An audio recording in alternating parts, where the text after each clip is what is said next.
Welcome everybody to the Substation Evolution to Ethernet and the Impact of Network Timing, focusing on, of course, the power industry. We got a full 1 hour for you today, lots of material to go through. Just give me 1 second, here we go. Here's the agenda for today. First off, my name is Maroun Ayoub, and I work for Empowered Networks, along with some of my team members are here today as well. You'll also hear from Microchip. We represent Microchip for the last couple of decades here in Canada, and I'll get into that in a few seconds here. Very quickly, the agenda, we're going to talk about substation modernization, migration from TDM to packet switch networks, and so on. Of course, we can't talk about substation modernization without mentioning 61850, which we'll touch on as well. Also, the time transfer protocols, PTP and NTP, IREG. We'll cover these things today, and also some of the timing requirement and architecture while you're going through the evolution from TDM to PSN. Very briefly, Empowered Networks is a value-add reseller. We have a couple of areas of focus for us. One area deals with network monitoring, security and compliance, and the system integrations, the services that go along with that.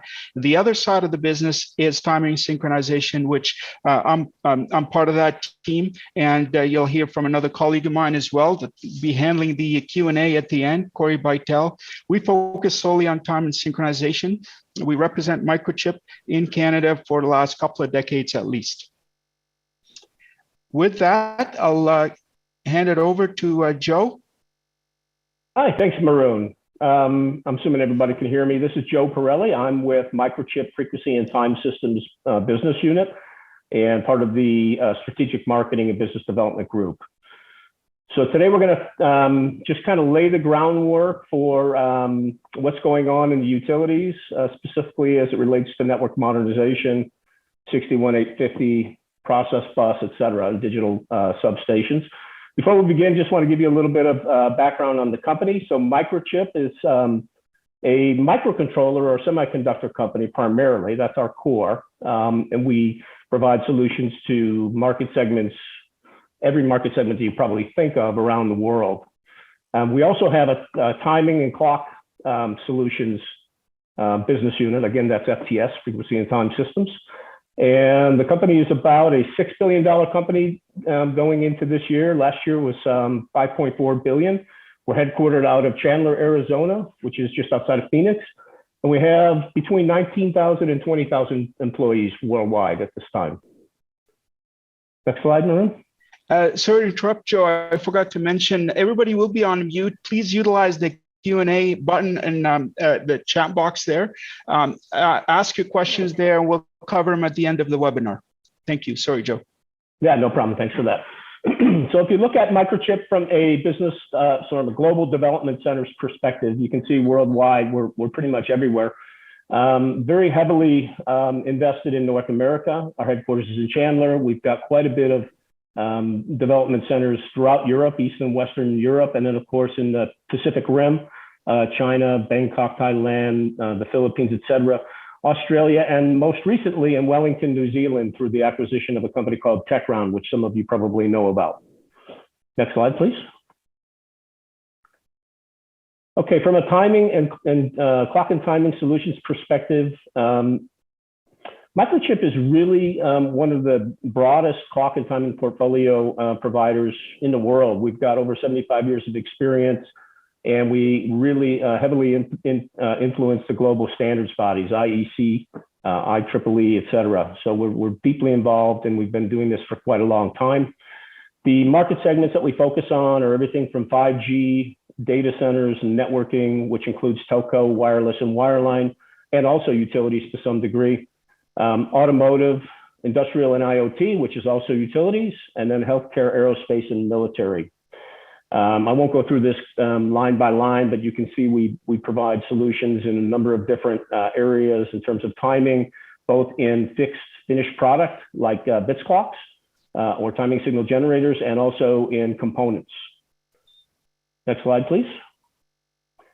Okay, Frequency and time systems, that's the division that Jim and I work for. We focus on three key areas. The synchronization products on the left, and those are what you might commonly know as bits clocks or timing signal generators. You see them in 19 and 20-inch rack mountable, 23-inch rack mountable devices, PCP grandmasters, NTP servers, GPS instrumentation, et cetera, and also some GNSS mitigation solutions. In the middle, we have clock products, and those are hydrogen masers and cesium clocks. Those are typically found in more rare applications, and you find them in the utilities and also in the wireless and wireline space. And then below those are the chip scale and micro and miniature atomic clocks. Those are devices that would be integrated into other devices. And then on the far right, you've got government systems and SDA. Those are military-based solutions. They're very specific military applications and customized quite a bit. At the bottom, you see Symmetricon, Microsemi, and Techron. That's kind of the evolution or the heritage of the FTS group. Next slide, please. Okay, for utilities, we're going to talk about network modernization, which leads to digital substation and ultimately 61850. So what is network modernization? It's really the implementation of packet switch networks into the carrier, the end between the operations center where your SCADA systems are and the transmission substations, for example. So replacing TDM-based SONET or SDH backhaul solutions with IP MPLS and carrier Ethernet. And then inside the substation, a migration from a conventional substation to a digital substation pretty much means putting Ethernet throughout on the protection and the control side. And the ultimate goal is to be IEC 61850 compliant. Next slide, please. Okay, so if you look at a substation from a station bus and process bus functional perspective, you see at the top the station level equipment. This is the SCADA servers interconnecting, or the HMIs interconnecting into the substation at the station level. And then the connection from there down to the bay protection, bay control. And it's that station bus area where we're going to see some improvement in not only cable management and cost reduction, but also in the ability to more closely manage remotely all of the IEDs. And then the same for process bus. Process bus is the interconnection between the protection and control stuff inside the protection and control building and all of the gear out in the switch yard, the relays and transformers, et cetera. Next slide. So if you look at station bus and process bus from an architectural perspective, you see at the top station bus has got 10, 100, or 1,000 megabit Ethernet switch.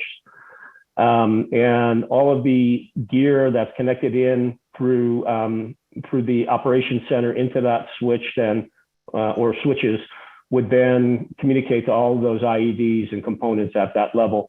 And then down below, you've got process bus, so the interconnection between station bus and process bus. And now you've got 1 gig to 10 gig Ethernet and connectivity through into the merging units and then the transmission, the transformers out at the in the switch yard. Next slide. There we are. Okay, so if you look from a conventional perspective, a conventional substation will look like this. You'll have serial communication between the ops center for SCADA and connectivity into the protection and control building. And then in the protection and control building, you see quite a bit of heavy point-to-point cabling between protection and control, and then also between there and the switch yard. So this is pretty conventional analog or TDM-based architecture today. And the migration is typically, multi-step. So the next slide will demonstrate what we'd call a hybrid substation. Oops. There we go. Thanks, Maroun.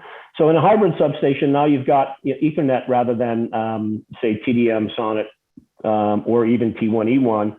Now you've got Ethernet connecting the ops center and the comms network through to the protection and control building. And now you see 1 rack unit versus 4. So it's reducing your footprint, reducing the cost and maintenance of all of that equipment, and also reducing the heavy congestion, the cable congestion between not only the ops center, but within the protection and control building. So now you've got digital communication over the LAN as well as the WAN. Both sides are now using some form of packet switch networks. Okay, next slide, please. Okay, here now we're getting closer to the panacea, a digital substation with process bus. So now you've got, you see on the left, you see a change from Ethernet to MPLS. So you'd have IP MPLS, for example, between the ops center and the protection and control building in the substation. And then the same Ethernet connectivity to the control side of the building, and then on into the switch yard. Now you've reduced cabling on both the protection and control side, the substation side, and the process bus side, or the station bus and the process bus side, reducing space, increasing accuracy, improving performance, and lowering operational and capital costs. So this is really the foundation, if you will, or framework that that we've laid here, so that when Jim drills down deeper into packet switch networks and the importance of timing for those, you have a better idea of where this is coming from. Next slide, please. Okay, so now from a packet-based time transfer perspective, I'm going to hand it off to Jim Olson, and he's going to take you a little bit deeper and explain the importance of synchronization in those applications. Jim? Hi, everyone. Thanks, Joe. So let's talk timing. So in the evolution from time division multiplexing to packet switch networks, the key word there, as Joe mentioned, is Ethernet. So Ethernet is typically asynchronous, meaning the switches in the Ethernet path have 100 part per million free running clocks. But there is an option for frequency, to distribute frequency, just like we did with SONET or SDH, to upgrade the network to synchronous Ethernet switches. And a synchronous Ethernet switch, we don't have 100 part per million free running clocks. We have 4.6 part per million or better disciplined clocks, just like we did in SONET and SDH. If we choose to upgrade the network to synchronous Ethernet, we have to remember that synchronous Ethernet is frequency only. So if we want to do frequency and we want to do time and phase transfer to a high level of accuracy, we bring in precision time protocol, or IEEE 1588, which we call PTP. So with PTP, we can do time, phase, and frequency. So we'll talk a little bit about how that fits in and what are the aspects of time transfer. So next slide, please. So there's two main time transfer protocols that are used, and the big question is, why is there two? Why is there not just one? And the answer is because they serve different needs. NTP, or Network Time Protocol, is a best effort time transfer technology, where Precision Time Protocol, or PTP, is an engineered time transfer protocol. So with NTP, we can do milliseconds of accuracy in a WAN, and we send about one timestamp between the PTP server and the client every 64 seconds. But with PTP, we can achieve microseconds or nanoseconds of accuracy, and we use a much higher sample rate, where we can go from 2 up to 128 timestamps per second. So from one timestamp every 64 seconds to 128 timestamps per second is the big difference between NTP and PTP, and how we can achieve much higher accuracy with PTP. Next slide, please. So when it comes to time transfer, network path delays impact accuracy, and variable delays are a problem. So there's two types of delay we have to deal with.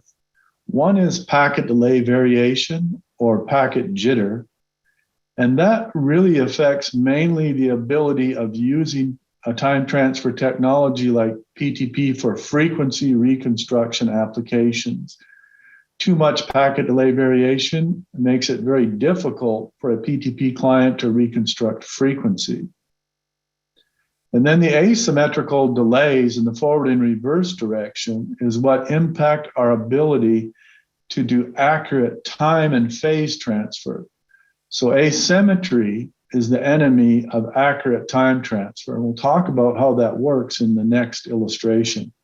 So next slide, please. So I'll spend a little bit more time on this segment, and I'll try to explain briefly how time transfer works. So let's say I'm here, I'm Jim Olson, and I am a PTP Grandmaster or PTP server, and my friend Maroun is a PTP client. So I want to transfer accurate time from me to Maroun. So Maroun and I get together and say, okay, we're gonna send some timestamp packets, and we agree on what we call a lease for a certain amount of time. We'll try to sync up together. So I'm going to send Maroun a timestamp, and Maroun's going to get that timestamp, and he's going to send it back to me. And he's going to say, Jim, can you send me another timestamp that corrects for the delay it takes to send the timestamp from you to me so we can sync up very accurately? And I say, sure, Maroun, I can do that. So Maroun sends me a delay request, and then I send a delay response. But my delay response is based on a symmetrical nature of time transfer. So there's a forward delay on how long it takes for me to send a timestamp to Maroun, and then for Maroun to send it back to me is the reverse. So all I know is I can make a round trip measurement, and I don't know what the exact asymmetry is between Maroun and myself, so I assume we're symmetrical, or that path is symmetrical with the same delay in the forward and the reverse direction. So I have GPS where I am, so I can measure very accurately the round trip delay. And let's say it takes 10 microseconds for me to send a timestamp to Maroun and him to turn around and send it back to me. So I can divide that in two, and I can make a correction on the timestamp I send him for the delay response of 5 microseconds. And if we had a symmetrical connection, we would be exactly time aligned. But that connection is never symmetrical. It's always asymmetrical. The forward and reverse delay are never exactly the same. So let's say that in the forward, it's actually 4 microseconds, and in the reverse is 6 microseconds. I am sending a 5 microsecond correction, but the forward path delay is only 4 microseconds. So we have created a 1 microsecond time transfer error due to asymmetry. So if it's 2 microseconds of asymmetry, that produces a 1 microsecond time transfer error. So in order to do absolute time transfer with high accuracy, we must overcome asymmetry or limit the amount of asymmetry between the PTP server and the client for high accuracy applications. Next slide, please. So PTP or IEEE 1588 standards is where PTP came from. And a lot of people still call it IEEE 1588. But it was invented by a gentleman named John Eidson. And the reason it was invented was to do in-band timing over Ethernet. So when we send data over Ethernet, we don't have to have separate cabling to send timing. An example of that would be iRig cabling for timing, where we can collapse that timing over Ethernet. Next slide, please. So PTP is more accurate than NTP. And one of the reasons it is because with PTP, we always use what's called hardware timestamping.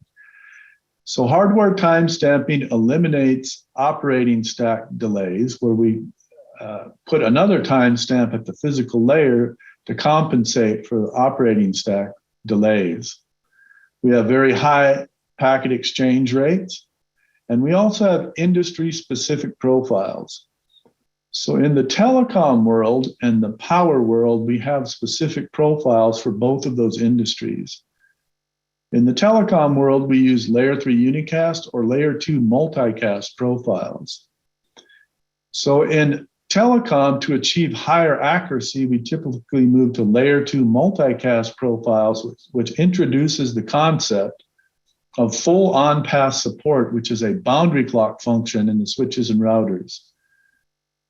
In the power substation world, we'll use on-path support as well, but a different type of on-path support we call transparent clock functions. So we'll talk a little bit about these as we move forward, but the whole idea to achieve better accuracy is related to full on-path support for profiles in both telecom and power utility substation applications. Next slide, please. There is some power-specific profiles, and if you look at this illustration, all we're saying is the old C37 from 2011 is being replaced by C37 2017 version, and also incorporates some features of the 61850 for better protection, control, automation, management of the profile, etc., and also supports redundancy and high availability protocols for routing and switching.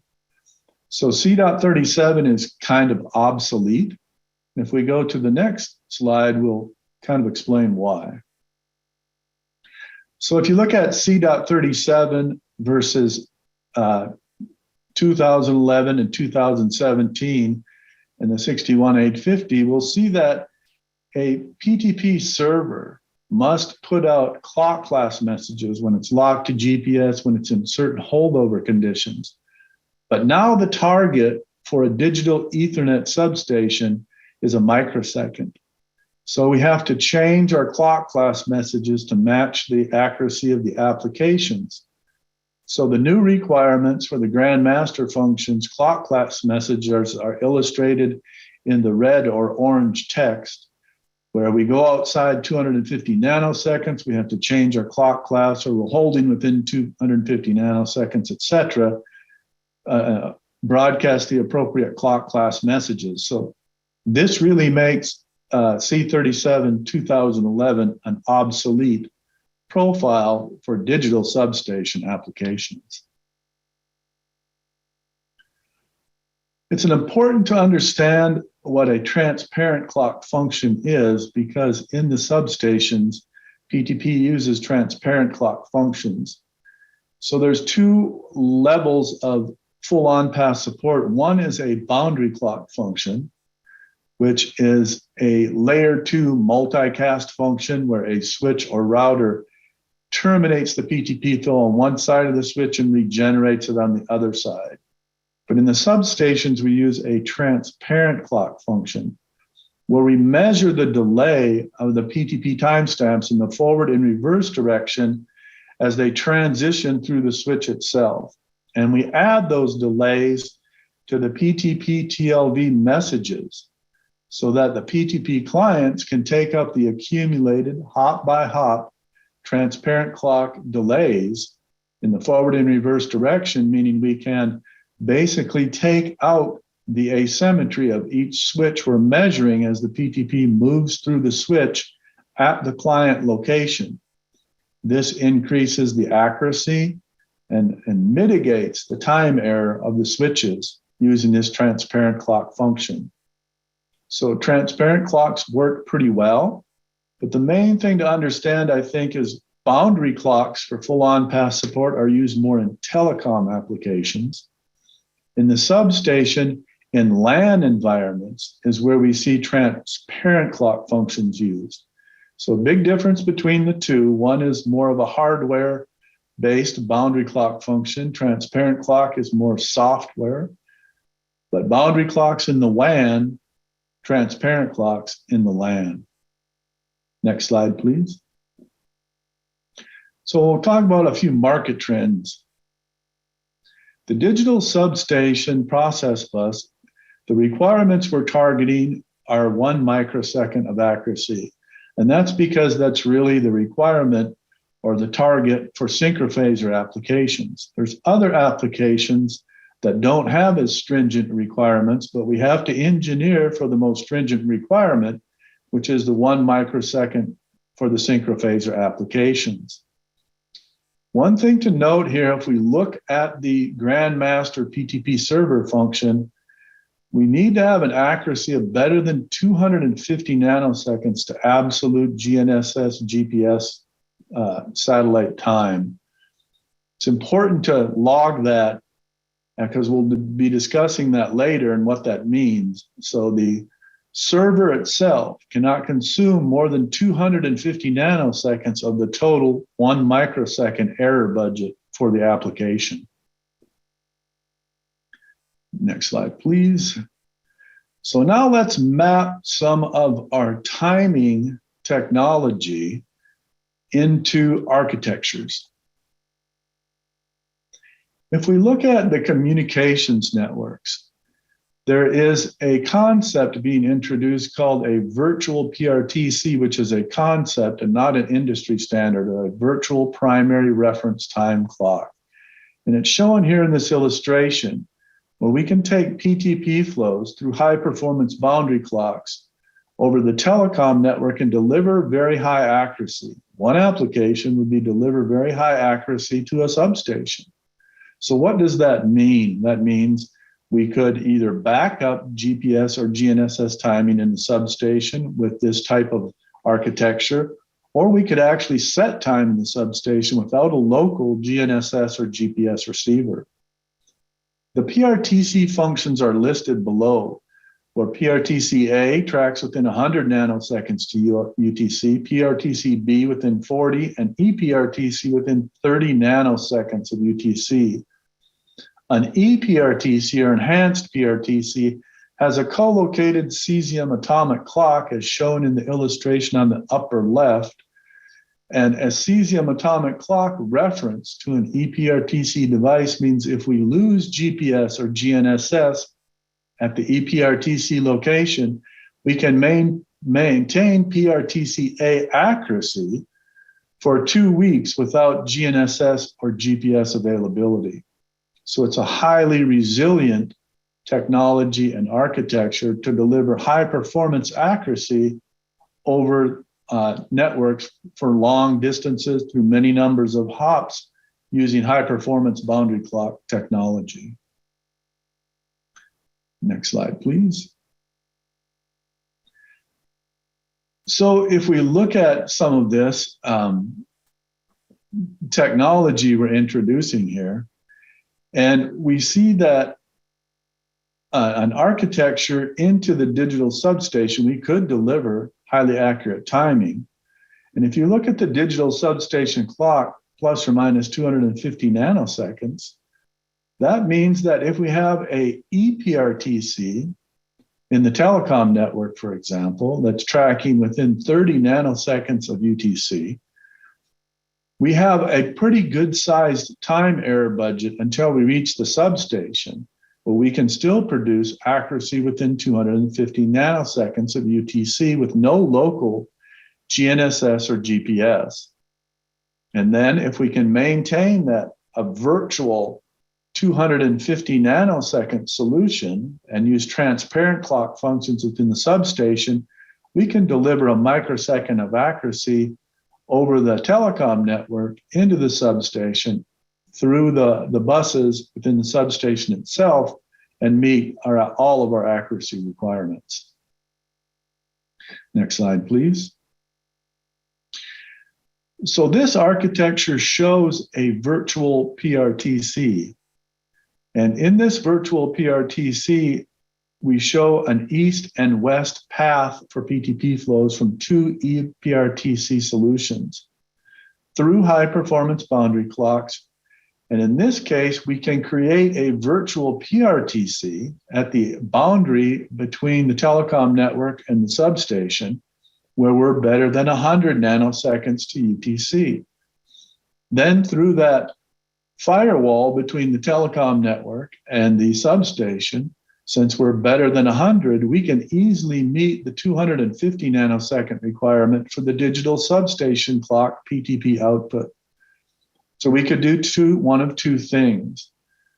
We could either set time to the accuracy we need without local GNSS or GPS, or we could use this architecture of the virtual PRTC as a backup in case GPS or GNSS is compromised at the substation. Next slide, please. This illustration shows GPS being used in the digital substation. And that certainly is an option. And we could also add redundancy features where we have two digital substation clocks with GPS, or we could use one GPS on one substation clock and pass that GPS or create a GPS proxy to the other one in case one of the GPSs were to fail. So it's a question of how much protection and redundancy do you want? What are you comfortable with in a substation environment? And we typically recommend redundancy because timing is becoming a much more critical component for power utilities as we move to digital substation technologies. Next slide, please. This illustration helps us tie together the substation and the telecom network from a clocking perspective. So we show a virtual PRTC function delivering time into the substation. And we show GPS or GNSS connected to the digital substation clock. So for this illustration, we could use the virtual PRTC as a backup. If GNSS or GPS is compromised at the substation location, or even compromised all the way back to the source clocks used in the virtual PRTC, we can run the entire network for a few months off the cesium clocks at the virtual PRTC location within 100 nanoseconds to UTC time. So it's a GNSS GPS vulnerability strategy to back up those digital substation clocks, or we could eliminate the GPS altogether at the digital substation clock and set time over the telecom network to the substation using the virtual PRTC concept with high performance boundary clock functions. So this creates a timing bridge between the telecom network and the substation network and allows alternatives in timing architectures for the power utility guys on how they source their timing, how they back up their timing, and how they deliver or set their timing in the substation. So it's great to have alternatives. And as we advance technology in the timing space with full on-path support, things to enable architectures like virtual PRTC, this enables those alternatives and gives operators choices, which is always a good thing. So that concludes, I think, our educational segment, and I think we can go into a Q&A segment now. So back to you, Maroun or Corey. Thank you, Jim. Yeah, let's move over to Corey's going to lead us into the Q&A session right now. Corey? Yes. So great presentation, Jim and Joe. Nice lead in there as well. Thank you very much.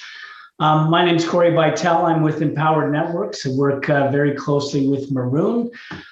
So a couple questions came in already. The first one is to do with some of the resiliency architecture you were just referring to, Jim, but it's just a little more specific, a little more product specific. Can the Microchip Grandmaster clock, does it support PTP over parallel redundancy protocol or PRP networks? So Jim, sorry, go ahead, Jim. I guess it depends on if it's a TP4100 or a Tecron NTSO3G, right? Probably. Yeah, Joe, I think that's correct. The products we are making for the substation require PRP HSR, so the answer is yes. For the telecom network, that's not really a requirement. So different product, typically don't do that on the telecom side, but if it evolves to a requirement or a need on the telecom side, we would obviously engineer support for that as well in the future. And Mohammed, just to be specific on the Techron gear, the NTS03G Plus is the only of all of the Techron line that does support PTP and PRP. You need to have at least 2 Ethernet ports for that, right, for pairing, and we have actually 6 on one model. So we have a 3-port, a 4-port, and a 6-port.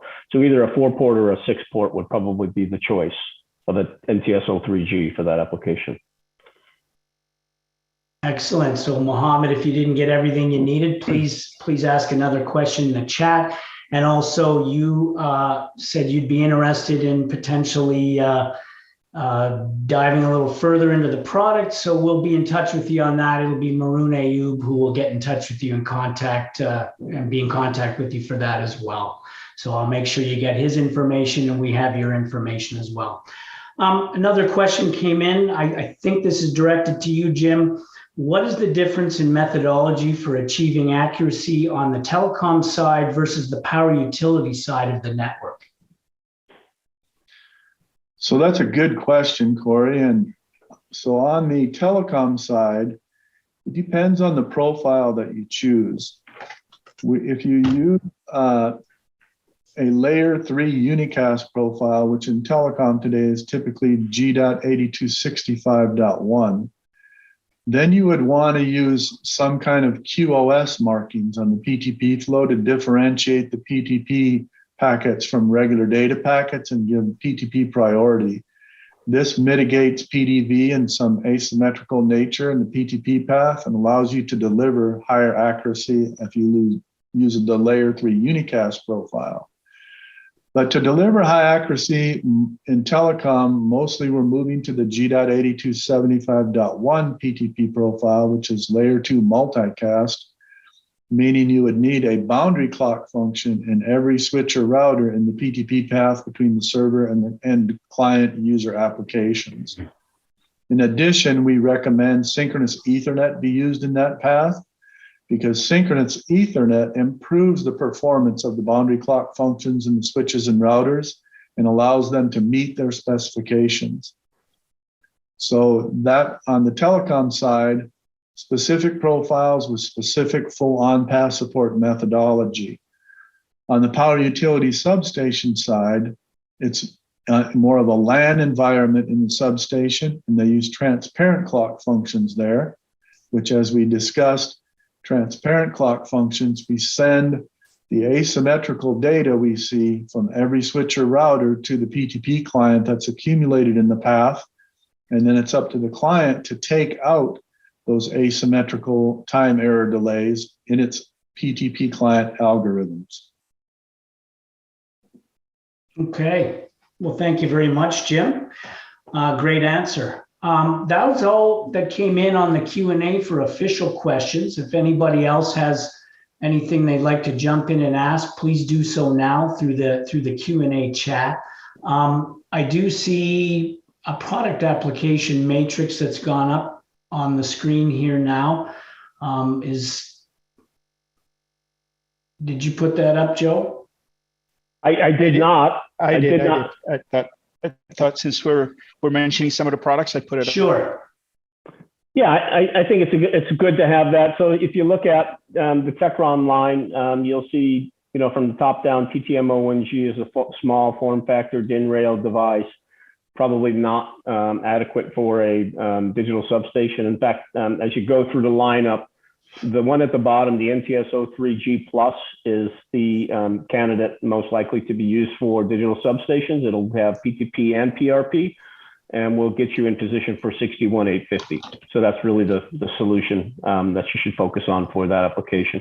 But these other clocks are all available and being deployed throughout the world in utilities throughout the world.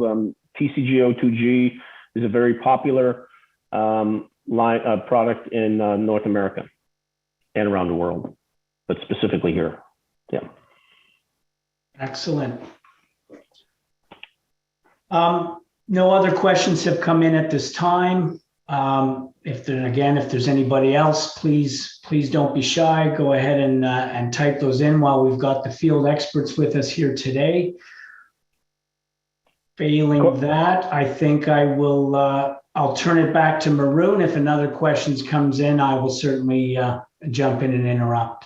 Oh, thank you. Thanks, everybody. We really appreciate your attendance today and great questions, and hopefully you benefited a little bit from this session. And if you have any ideas for other topics around timing, please, you have our contact information. Please share them with us, and we'll do more of these sessions as the year goes on.